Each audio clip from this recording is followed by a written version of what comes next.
And now it's time for Power of Prophecy with your host, former professor at the University of Texas at Austin, career United States Air Force officer, and best-selling author, Texe MARRS.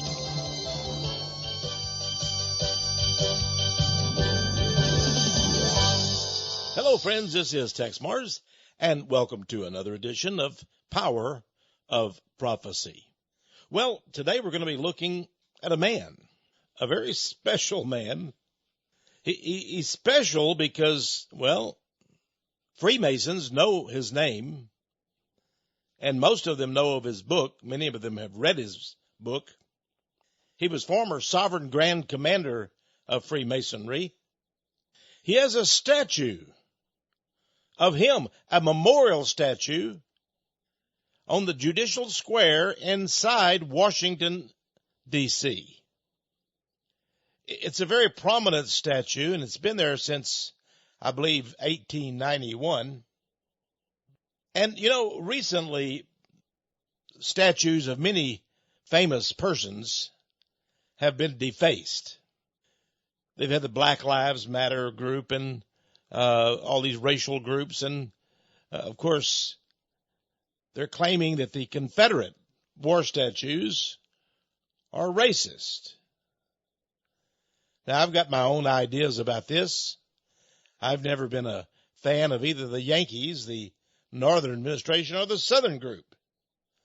But I've been very curious about each one, about Abraham Lincoln's attachments, his associations, and the South. Jefferson Davis, the president of the Confederacy of the United States, the Southern states, and his administration, who they were affiliated with. So I've had a good time over the years studying both groups.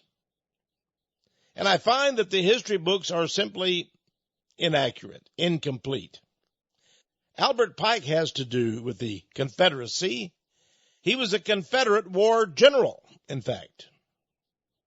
Now, it's interesting because at the University of Texas in Austin, Texas, they have removed from public view the statue of the late Jefferson Davis, president of the Confederacy during the historic war between the states, known as the Civil War.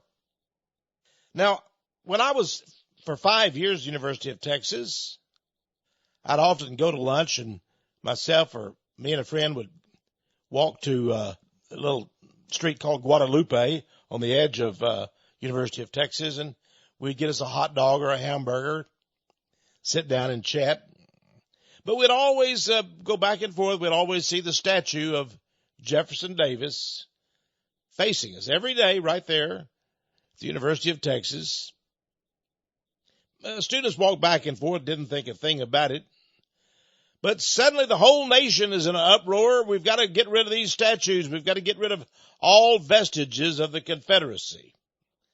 So they moved this statue to a museum. They said it's more worthy to be in a museum than out in the public. I guess that's so they could hide it from the public. In Memphis, Tennessee, they actually uprooted and moved the graves of famous Confederate General Nathan Bedford Forrest and his entire family. Yeah, the whole family, the general, he was a Confederate war general, and his entire family were moved. The people of Memphis said, we don't want to see these statues of the Confederate general anymore. Get them out. So they had the memorial there, and the bodies actually were taken up and moved out of town. Now, Confederate General Nathan Bedford Forrest, I used to kid my students of my cadets, you might call them, or they were officer candidates, and I was their instructor. And I had a block of instruction called Principles of War. And I would tell them about various famous generals, and one of them, of course, was Nathan Bedford Forrest, and I gave him credit for one of the principles of war, which was get there the first with the most. Of course, he said it different. he said, you got to get there the fustest with the mostest. I guess, he spoke in sort of a Southern accent back then. You got to get there the fustest with the mostest, said General Nathan Bedford Forrest. Now, General Forrest was a very wise general. After the war, the Reconstruction period came about, and by 1867, blacks were basically in charge of the South. Yeah, they and northern carpetbaggers, they call them carpetbaggers because their suitcases, look like pieces of carpet. Were made of carpet, actually. And it's interesting that these carpetbaggers, these people from the North, would get the blacks who for the first time had the right to vote and would run them for governor and senator and all that. And, and many people, if you'd fought in the war, you were not eligible to vote. So, that meant, of course, that most Southern men had fought in the Civil War. And so, naturally, the blacks won every election they entered. They were uneducated at the time and so forth, and it became a big mess. And so the South, for about 40 years, was very, very much behind the North because of this Reconstruction horror, this period. But Nathan Bedford Forrest, seeing the people of the South ravaged, losing their homes to the tax collector's office and so forth, he and another Confederate general, this Albert Pike, started a little group right there in Memphis, that area. A little group of generals got together, Pike and Forrest being the chief, and they founded the Ku Klux Klan. Now, Forrest was made the Imperial Wizard. He had all these weird names in the Ku Klux Klan, Yeah, he was made the Imperial Wizard of the Ku Klux Klan. But the group made Albert Pike the Grand Dragon. Yeah, he was the Grand Dragon. A name which, by the way, I find very fitting for this man who was not at all a Christian. I want to tell you a little bit about Pike because, you see, in studying the life and the career in the Freemason fraternity of Albert Pike, you're going to understand just where we're at today. You may say, oh, Texe, you're talking about ancient history. No. The same forces that were commanded by Albert Pike, who just, right at the time, I think it was in 1859, had become the sovereign grand commander of Scottish Rite Freemasonry. That was basically the largest and most powerful Masonic group in the whole world. Now, there is a northern jurisdiction and a southern jurisdiction, but the northern jurisdiction, which was set up during the Civil War, actually answers to the southern jurisdiction. So Albert Pike became the world-famous Freemason, and he and an Italian member of the Illuminati, Giuseppe Mazzini, basically controlled the primary secret societies of the whole world, only a few short years after the war. Now, Albert Pike wrote a book. It was not published until, I believe, right before his death in the 1880s. It's a book that I have actually a couple of copies here in my library, entitled Morals and Dogma. That's a short title. The actual full title is Morals and Dogma of the Accepted Rite of the Scottish Rite Freemasonry and all that kind of stuff in it. And it's a very interesting book, burgundy leather cover. It has a symbol on the front, the double-headed eagle in gold. The double-headed eagle. Now we're going to study what that double-headed eagle means. It's the symbol of the motto of 33rd degree Freemasonry. Now, if you look up on the internet and go to Google and look up images of Albert Pike, you will find him wearing a necklace. And on that necklace is the double-headed eagle, which was very important to him and all Freemasons. It still is to this day. But you will also find another picture of him in which he is wearing a cross, but not a Christian cross. It is a strange and bizarre cross with 3 horizontal bars. Some people say, well, that is indicative of the Christian Trinity, those 3 bars, but not so. Now, we'll also talk about that in just a few minutes, and you'll find out about the meaning of that cross with the 3 horizontal bars on it, which Pike wore around his neck as a necklace. By the way, Aleister Crowley, the famous British Satanist who called himself the wickedest man on earth, 666, also wore the same symbol. It is a symbol of Lucifer.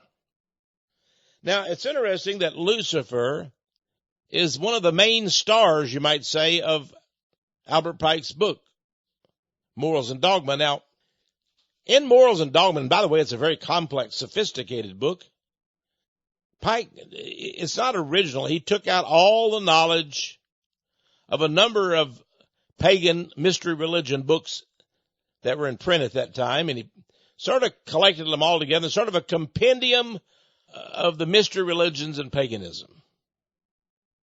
Now, Pike himself says very bluntly that it's not a Christian book. He says Freemasonry is not a Christian organization.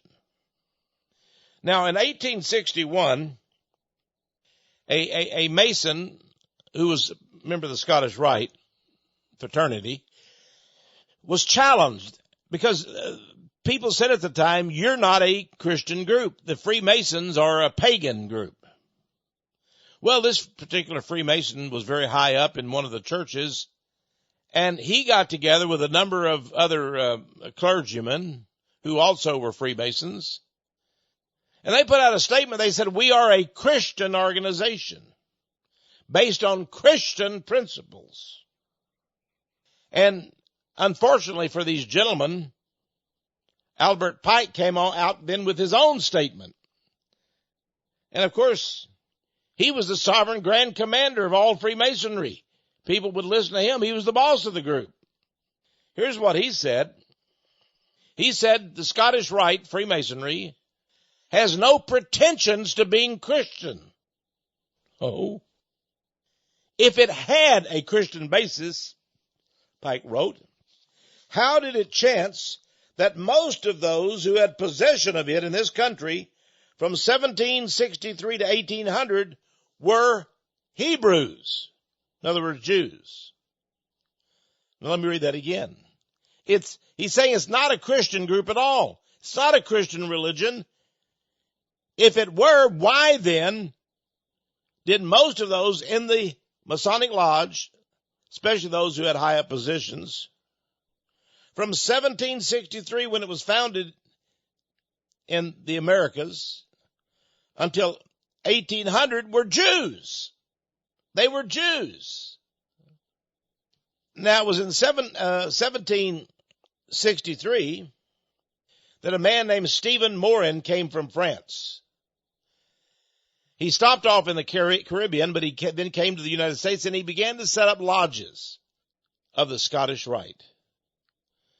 Now, very curiously, you ask, why did they call it the Scottish Rite? Because Mr. Morin was from France. Well, that's because the Knights Templar, the predecessor group of the Freemasons, was at one time kicked out of France. And the head of the group was burned at the stake. He was accused of sodomy, and the Knights Templar were accused of urinating on a statue of Jesus Christ and of worshiping a idol that they called Baphomet, the beast god idol. And the Pope and the King of France saw to it that this Freemason named de Molay, Jacques de Molay, was sent to the stake and burned. But the Masons at the time, who called themselves the Templars, fled to Scotland. And there they again founded their Masonic Lodge, and it became the Scottish Rite.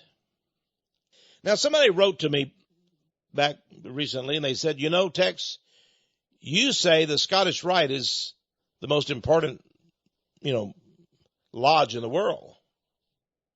But George Washington as you say, Texe, MARRS, said to an associate, you wrote a letter, and he said, I have not been active in the Masonic Lodge.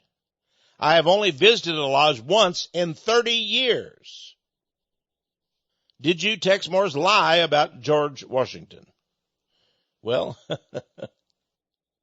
this same rumor was spread, this same letter that George Washington had written was spread about by a number of Christian groups.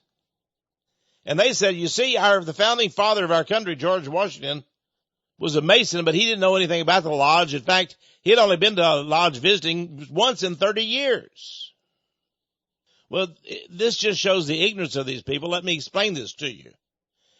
Stephen Morin from France, an officer of the Scottish Rite, came to the United States in 1763 and began to set up lodges. Now, at that time, the lodge in the United States was the United Lodge. The United Lodge, not the Scottish Rite Lodge. You see, there are a number of different lodges around the world. Today, France has its own lodge called the Grand Orient Lodge, which is a bunch of communist, atheist monsters, put it that way, in France. But Great Britain had the United Lodge, and the king and the princes and all of the royalty and the generals and so forth of Great Britain were all members of the United Lodge. And so the members of the United States, George Washington and all the others, most of the top, politicians of the United States, were also members of the United Lodge. It was the only one that we had in the United States. But when Morin came in 1763 and began setting up these Scottish Rite Lodges, he recruited a number of Americans, very prominent Americans, who later on became the founders of this country. And he said, leave the United Lodge and join the Scottish Rite Lodge. So the Scottish Rite Lodge became a rebellious group. It became the group that really set up the war against England, the Revolutionary War. The members of the Scottish Rite met at a tavern named the Dragon. The Dragon, we keep coming up with that, don't we? And they formulated their plan for the Boston Tea Party. It was Freemasons dressed as Indians who held the Boston Tea Party, threw out the tea because there was a tax on it, etc., etc. All members of the Scottish Rite. And George Washington and the other people who signed our Constitution renounced their membership in the United Lodge and joined the Scottish Rite Lodge. Because the Scottish Rite Lodge was aimed against the royalty and the elite of Great Britain. So when America rebelled against Great Britain, well, the big poobahs of the United States, George Washington, Benjamin Franklin, all the others, changed their lodge affiliation. And in fact, when George Washington wrote the letter he did, said, I have not visited a lodge but once in 30 years, he was talking about the United Lodge. He hadn't visited one in 30 years, that's true. But he constantly and continuously went to the Scottish Rite Lodge. So fervent was he that there are pictures of him and other Freemasons in their official Masonic regalia laying the cornerstone of government buildings in Washington, D.C. George Washington helped to lay the cornerstone for the U.S. Capitol building. That was the Scottish Rite. If you visit Mount Vernon, the ancestral home of George Washington, you will find that they have placed his tomb right on the estate grounds. That's where they buried the body of George Washington, right there. And it is designed in the form of the Scottish Rite Egyptian tomb. In fact, it resembles the Queen's chamber of the Great Pyramid, the Queen's chamber. And you have to pass through two obelisks side by side. So you enter a Masonic lodge, you might say, and there in repose is the body of George Washington. He was even laying in a Masonic lodge architectural setting when he died. That's how Masonic he was. But these people who don't know any better, others say, oh no, he only visited a lodge once in his last 30 years. He only visited the United Lodge. But the Scottish Rite Lodge by that time was a going proposition. It had started with Stephen Moore in 1763.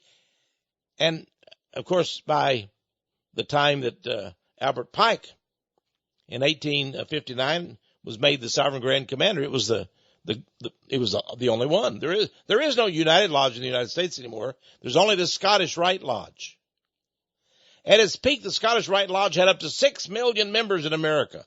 I believe that was in the late 40s. Today, it has about 2 million. But they are very important people. Extremely important.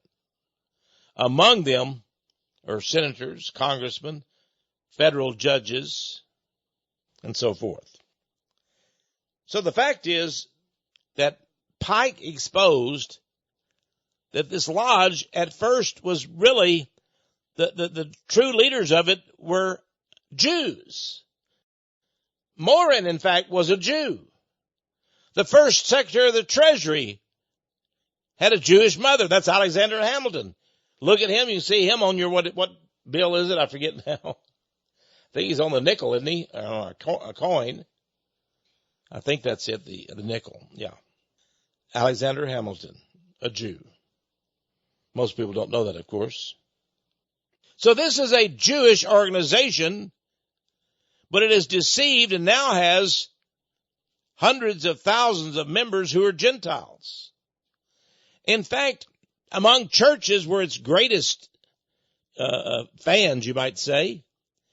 And today you're going to find Freemasons who are Mormons, some Pentecostals, not many, some Assemblies of God. You'll find many in the mainline denominations such as Methodist and Presbyterian. And you will especially find them among the Southern Baptist Convention. The Southern Baptist Convention that has up to 18 million members has many, many Freemasons in it. In fact, it's eaten up with Freemasonry. And I know that for an absolute fact. Now, Albert Pike then became the Sovereign Grand Commander. He was the Grand Dragon of the Ku Klux Klan. He was a Confederate war general. Why then is his statue in Washington, D.C.? They've got rid of every vestige, every picture, every, goodness gracious, anything you can that's related to the Confederacy. The blacks of America and their pals, they're all gone, aren't they? The statues and all that. There's no, you can't drive to a little town in the South and find a statue hardly anymore of a Confederate. Now, it's interesting that the Confederacy, in addition to General Pike being one of the commanders of its war machine, had a Jew as the, you might say the vice president, practically. He was the second highest political figure in the South. His name was Judah P. Benjamin. He was a Jew. Now, how is that? Judah Benjamin, a Freemason. Yes, he was a Freemason. He was a good friend of Albert Pike's. And he lived in Richmond, the capital. Jefferson Davis was his constant friend. They said wherever Jefferson Davis, the president of the South, was, there you would find Judah Benjamin. They were big pals, big buds, so to speak, today, we would call it. It just so happened, though, that Judah Benjamin was gay. He was known as one of those odd gentlemen. That's what they used to call him back in those days. He is an odd gentleman. An odd gentleman. A gay man. Now, Judah Benjamin was a slave owner. He lived down in the South in Florida, and he owned a number of slaves. He was a big believer in slavery. He was voted in as the first Jewish U.S. senator in American history, but he believed strongly in slavery, and he became first a general in the Confederacy, General Judah P. Benjamin. And then he was made Attorney General, and finally he was made the Secretary of State.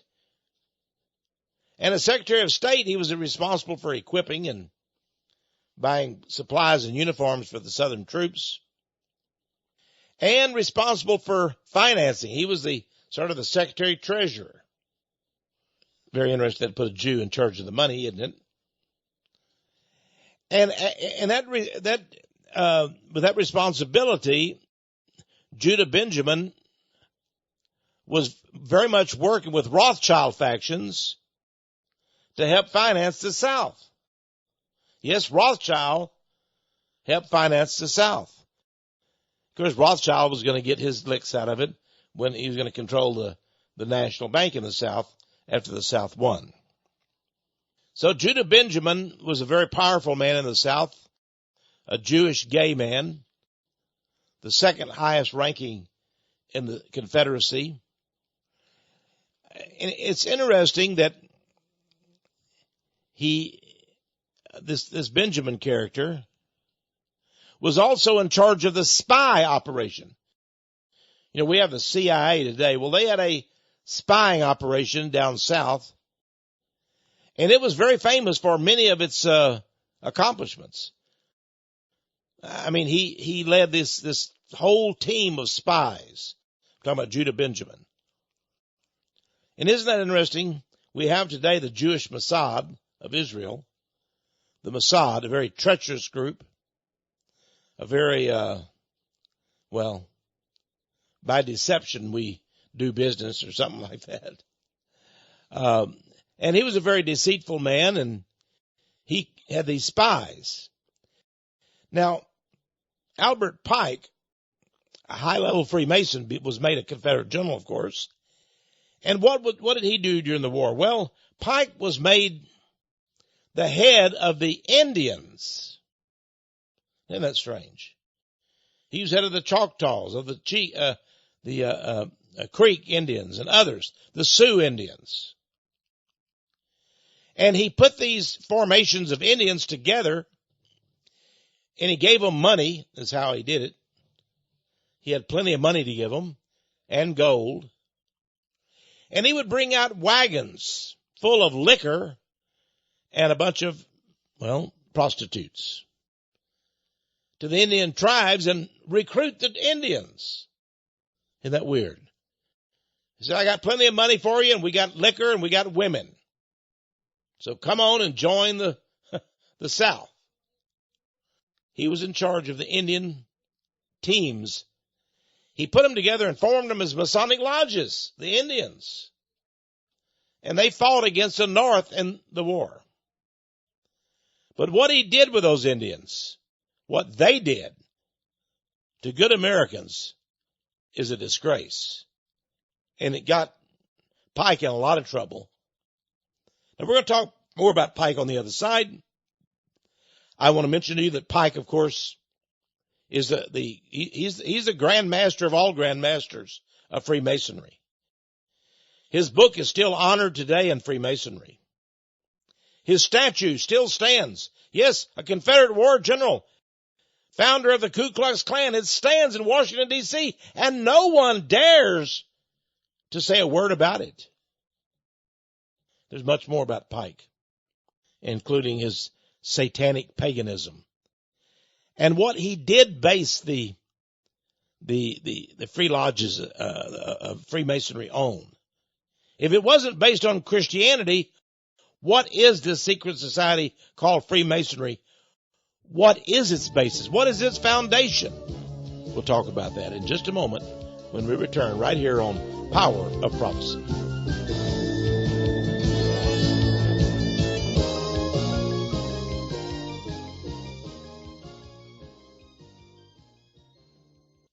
Well, Texe MARRS here again, friends. You know, we're talking today about Albert Pike, former Sovereign Grand Commander of Freemasonry. He's widely quoted. I'm going to give you some of his quotes when we turn in a minute.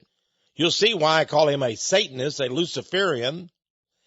And yet Freemasons today say so many wonderful things about this horrible person.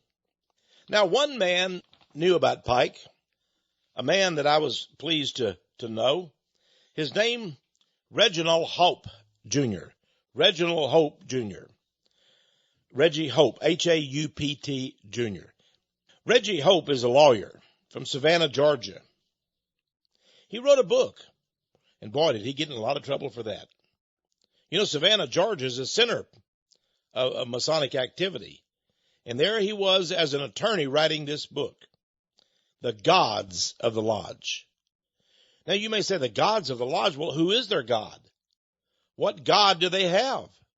Well, that's exactly what Hope talks about in his book, The Gods of the Lodge, which we offer right here in Power of Prophecy. For $18, we'll send you a copy of Hope's great book, The Gods of the Lodge. Now, there are many books about Freemasonry out there, but this is one of the first books that I have ever seen, maybe the only book, that's focused in on the gods of the lodge. Now, Hope uses the Masonic Lodge's own documents. See, he grew interested when he saw everywhere around him signs of Freemasonry. Their symbol, of course, which if you look at it very close, is really a sort of a stylist, a Jewish Star of David. That's what it's all about. And there's a reason for that. He also saw that the original star of the Jews, the six-pointed star, was also very prominent among Masons.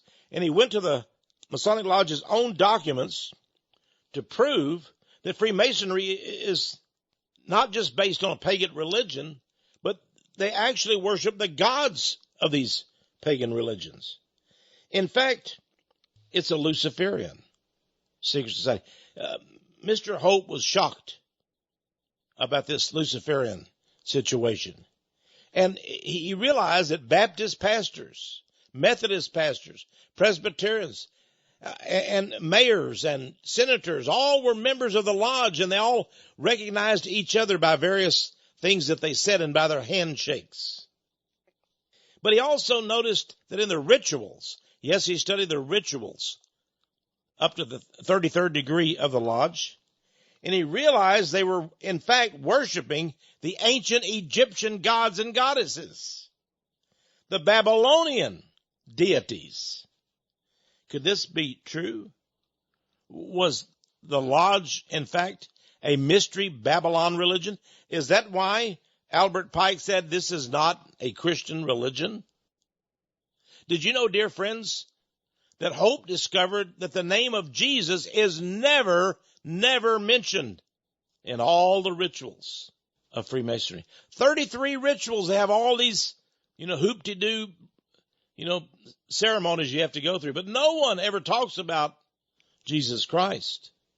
In fact, the Masons say that the object of all of their rituals are so that the individual will get more light, L-I-G-H-T.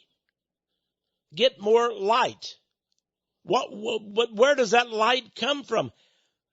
Mr. Hope discovered, and he wrote about it in The Gods of the Lodge, that light comes from Lucifer, because Lucifer, look up the word Lucifer.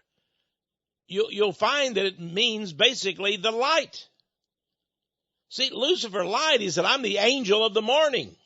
I'm the morning star. He took for himself a title that belongs to Jesus Christ, which is blasphemy, of course.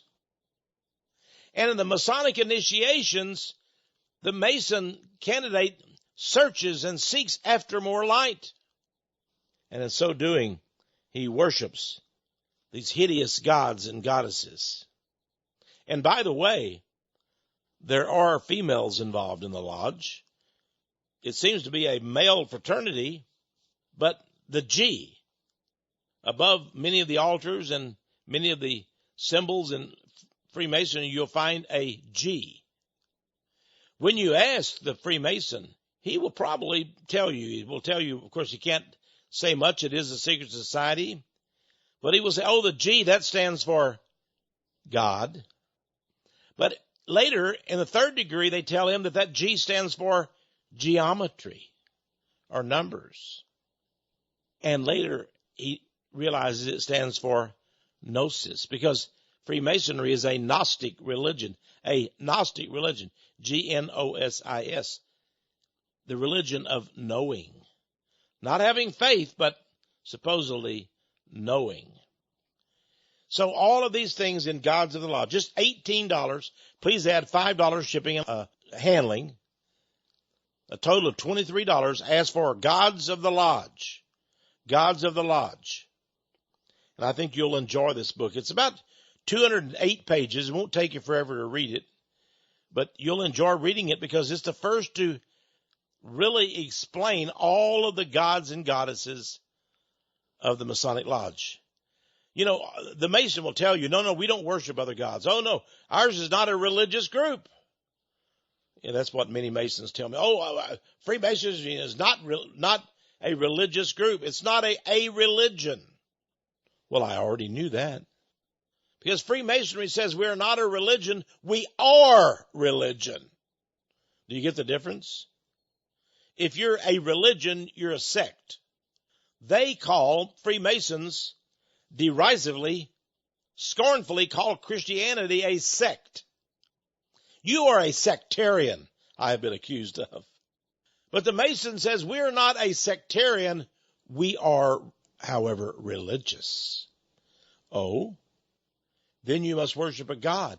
You will find they have many gods, and their gods are explained in one religion. All of these deities, all of these gods and goddesses can be found, dear friends, in the Jewish religion, the Judaic religion, the religion of Judaism, because they're all in the basic books called Kabbalah, the main one of which is the Zohar.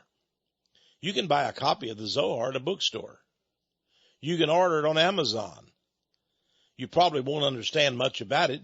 Very complex, very sophisticated. And it's meant to be that way. Now, the Kabbalah, until recent years, was never told anybody. People did not know what the Kabbalah was.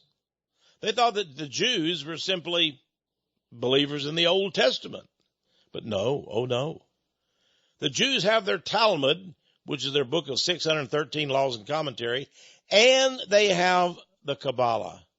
The Kabbalah is a book of magic and witchcraft and, yes, Satanism. The Kabbalah says there are many gods and goddesses, and they have many names. For example, the goddess in Jewish religion is called Malkut. Malkut. She was once called Moloch. But Moloch and Malkut also have their masculine sides, their masculine images. And another goddess in the pagan religion of Judaism, that's what it is, the pagan religion, is called the Shekinah glory. The Shekinah glory. Yet another one is the serpent, Leviathan. Leviathan. All these are names of deities in the Judaic religion. Isn't it strange that the Jews say that they only have one God? In fact, they have a prayer that is said so often called the Shema. In the Shema prayer, well, it reads actually, blessed be to the one Lord and God. Just one Lord and God. But they say he has all of these emanations. That's what they call it. Emanations. Yeah, well. Of course, a Jew will tell a Christian, you know, you're a pagan. You believe in polytheism. You have three gods, Father, Son, and Holy Ghost. Well, at the same time, they have 5, 8, 10, 12 gods. And they cannot even tell you the name of their God. Their chief God, that is. Their chief God. Well, I want you to know about Albert Pike. In studying the life of Albert Pike, in studying about him, you will understand what Judaism is, what Freemasonry is all about, and how both religions are based on Lucifer. All right. Now, the book, again, is $18, $5 shipping and handling. You can get it on our website, powerofprophecy.com. You can use your charge card or your PayPal card, PayPal number, that is. Or you can call us Toll free, 1-800-234-9673. 1-800-234-9673. Or send $23 in all. It'll take care of all the shipping and the handling and the postage. Send $23. Ask for Gods of the Lodge, and we'll send you your copy right out. Okay? Please send that to Power of Prophecy, 1708 Patterson Road, Patterson Road, Austin, Texas, 78733. And now we return. We're taking a look, of course, at Albert Pike. You know, the book Morals and Dogma, until about 10 years ago, was given to every person who was elevated to Master Mason. I think there are thousands of Master Masons, they're called, in the United States. That's the third degree, the so-called Blue Lodge. They were given a copy of this book and told to study it. Here will be the information you need to know for the 33 rituals of Freemasonry. And as they worked up to each ritual, they would study the book Morals and Dogma, and then they would know what to do in the ritual ceremony and what its true meaning was. Now, in the 1980s, I believe the year was 1983, Rex Hutchins, a 32nd degree Mason at the time, condensed the book. You see, people today are very busy. Oh, they've got the internet and they've got a tweet and use Facebook and all the social media. And of course, there's thousands of online newspapers and magazines. There's all the television, 200, television networks and stations and frequencies and so forth. All of the radio stations. People just don't have time to read a book. And so this book, Morals and Dogma by Pike, is a big book. I don't know. It's probably 900 pages long. 900 pages. Well, a Mason would say, I don't have time to read that. So they condensed the book. Now it's only, I think, maybe 250, 260 pages. They condensed it. It's a condensation of Albert Pike's book. Its new title is A Bridge to Light. Yeah, see, they don't know Jesus Christ, these Masons, so they're always seeking more light. They don't realize Jesus Christ said, I am the light.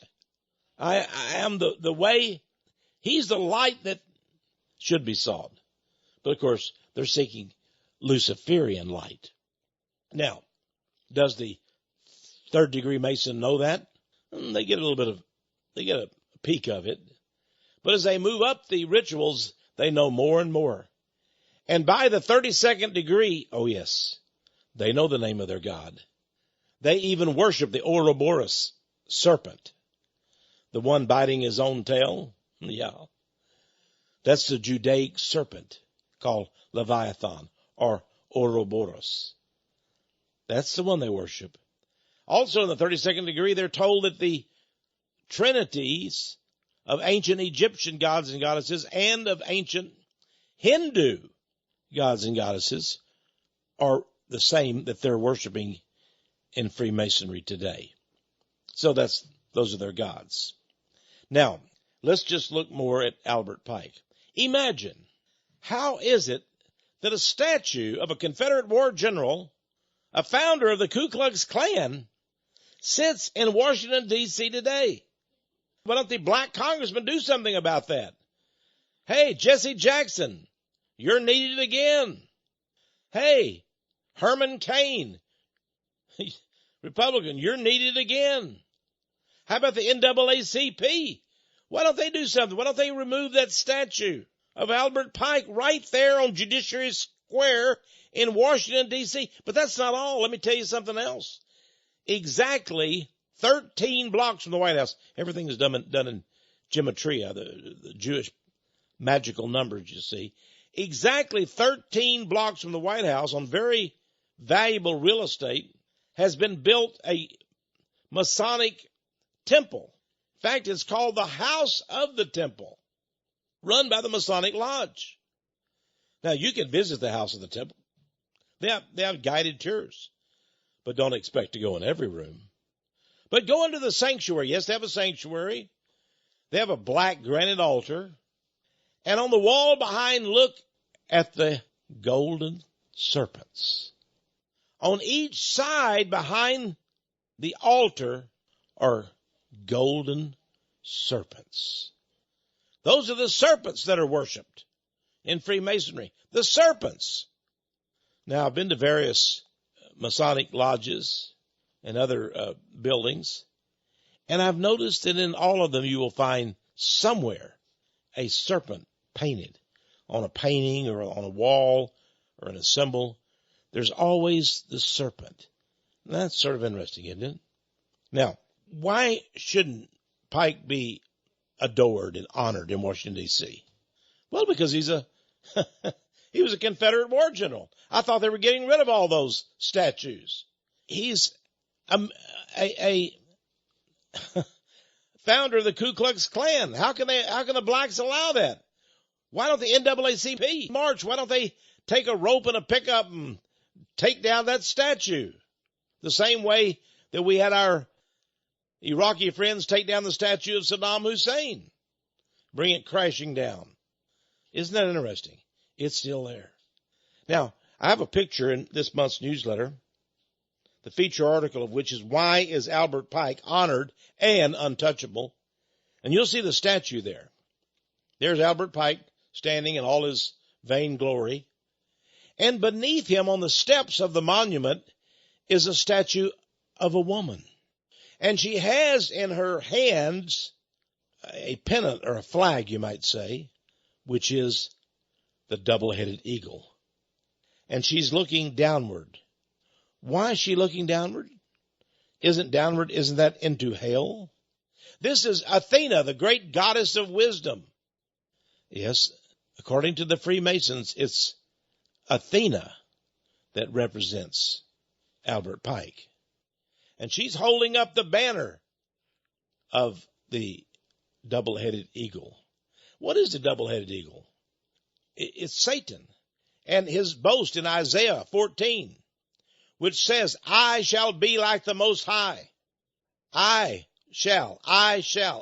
There are 5 I shalls or I wills. He's made a big positive confession, hasn't he? But I've always called him the biggest positive confessor in the world, and he's a liar. Because Isaiah says you'll be none of those. You're going to go down into hell. So his great boast of saying I will replace the Most High, well, that's just not going to hack it, is it? Well, but there it is. There's the double-headed eagle. He's saying I'll take God and me and I'll mix the two together. I will combine God and the devil on one body. See, that's the idle boast of the Jews today. According to the Sabbatean Jews, there really is no Satan. Did you know that? Everything is of God. In fact, God encloses the whole universe inside himself. I noticed a book recently by a Jewish rabbi. It was entitled, The Serpent Within the Serpent. Well, what does that mean? I read the book. It says the whole world, the whole universe is a serpent. But inside it is the Jew. He is the serpent inside the serpent. Why would a race of people, why would a Jewish rabbi, admit to being the serpent people? Isn't that odd? It's because he knows what he is. He is one of the serpent people. And so are the Masons. Now, Albert Pike says in his book, Morals and Dogma, that the whole foundation, everything that they've built stands on the foundation. Everything that Masons have ever built stands on the foundation of the Jewish Kabbalah. Now, I've already read you the quote where he says that in the beginnings of this country, from 1763 to 1800, all those who possessed Freemasonry, in other words, were Freemasons, were Jews. You know, they were of course, they included, George Washington and others, but the Jews were the leaders of it. They were in charge of it. Everywhere I've gone today, the local Jews are members of the lodge. I went to Richmond, Virginia, Wanda and I, some years ago. I wanted to go there and see for myself the capital of the Confederacy. And as I walked around the old city of Richmond, the old city, I came upon a certain street, just in driving around.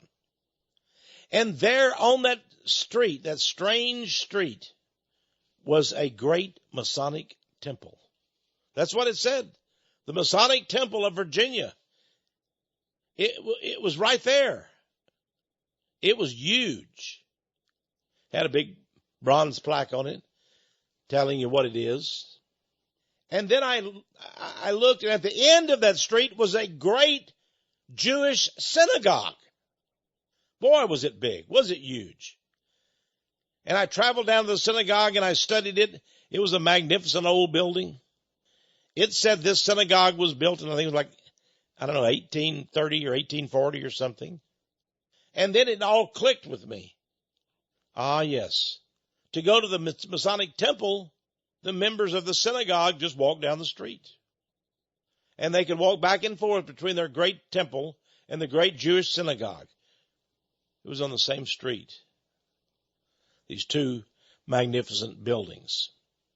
Now, Albert Pike, here's another reason why his statue should not be honored today. Did you know that he was one of the spies for Judah P. Benjamin, the Secretary of State of the Confederacy? As a Confederate general, he was made one of the chief spies.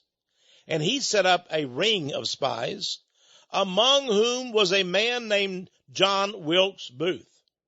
John Wilkes Booth was a spy for the South, and a number of others were, of course.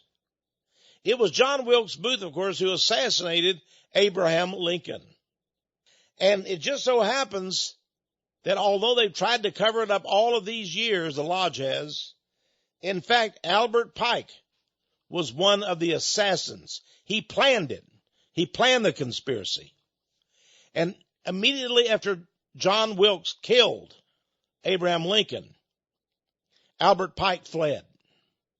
He fled to Canada.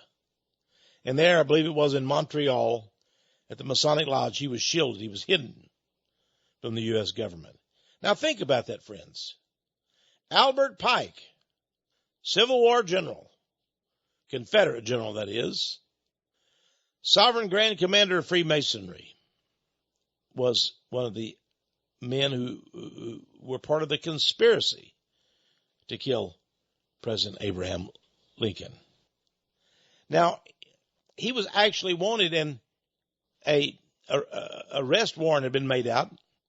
He was accused, though, not of killing Lincoln, but he was accused of having commanded these Indian tribes during the war, and these Indian tribesmen had killed a number of innocent men, women, and children, civilians. In fact, under his command, Sioux Indians invaded Minnesota, and they killed 700 whites, people living up in Minnesota. They killed whites. When he would attack Union soldiers, Albert Pike allowed the Indians to take the scalps. It was a habit back then. They would take the scalps to show their great deeds. He allowed that. So and of course, the fact that he recruited the Indians with alcohol and bawdy whores, that was too much too. And so he was indicted on the charges of a misabuse. Now, Judah P. Benjamin was also a member of this ring that had killed Lincoln. He fled. Where did he go? He went to Great Britain. And Rothschild there brought him in and gave him a job. He turned out to be, get this, the high attorney for the Queen of England. That's right. He was a barrister. He was the head attorney for the Queen of England. Judah P. Benjamin, attorney, former Secretary of State, gay slave owner, and of course, friends of the British Rothschilds. But Albert Pike was up in Canada. Now, as soon as the Civil War ended, the vice president, and Abraham Lincoln had been assassinated, the vice president became president, a man named Andrew Johnson. Interestingly enough, Andrew Johnson was a Southerner. but he had been elected as vice president under Abraham Lincoln. He was a very unassuming man, a quiet man, and he up and gave a whole presidential pardon to Albert Pike. In other words, it would be like Lee Harvey Oswald, whom they claim killed Lincoln, or Kennedy, and didn't, of course. Right after he killed him, being given a pardon by LBJ. Here, I'm going to give you a pardon, buddy. In fact, Andrew Johnson, the Congress of the United States, that, of course, was made up of the firebrands from the North. The Southerners weren't even allowed to vote for a while. So they controlled the Congress. They were furious at President Johnson, Andrew Johnson. They said, you're a Southerner, and you have given a pardon to a man that many of us believe was head of the conspiracy to kill Lincoln? That was too much for them. And you may not read about this in your history books. It's a little known fact. But in fact, Andrew Johnson, this was the main reason why he was impeached. Well, at least given an impeachment trial. That's called impeachment. But he wasn't convicted. The Congress failed by one single vote to expel Andrew Johnson from the presidency. One vote. But the whole reason for his impeachment was the fact that he gave a pardon to Albert Pike. So Albert Pike was able to return home.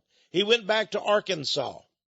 And from Arkansas, he traveled to Charleston, South Carolina, which sits on the 33rd parallel. Get that? 33rd parallel. And there, the great Masonic temple was built, the head of the southern jurisdiction of Scottish Rite Freemasonry. Now, in recent years, it's been moved to Washington, D.C. And now the Masons are at the house of the temple, 13 blocks from the White House in Washington, D.C. But Albert Pike ruled international Freemasonry from Charleston, South Carolina. It's said that in the altar, under the altar, in a secret compartment, still to this day sits a book written by Albert Pike. The book, if I have the name right, is the Book of Apsos. You may be interested in knowing what this book is about. If you have read the book of Revelation, then you know how everything ends. And Jesus Christ is the victor. But in this book, written by Albert Pike, it is the story of the end days. It is a story of Revelation written from the perspective of the devil. And it explains how the devil will win. And he will be the king of this world. A book written, I am told, is hidden in the altar at the Masonic Lodge in Charleston, South Carolina. Is it there? I do not know, friends. Simply a rumor. But it would fit the character and the temperament of this demonic man who said in his book, Lucifer, this is a quote, Lucifer, the light bearer, Lucifer, the son of the morning, is it he who bears the light? Doubt it not. Those are the very words and morals and dogma of this devil man, the sovereign grand commander of Freemasonry, Albert Pike, 33rd degree. I'm Texe MARRS. You've been listening to Power of Prophecy today. Please tune in, friends, during this same time each week and discover the power of prophecy.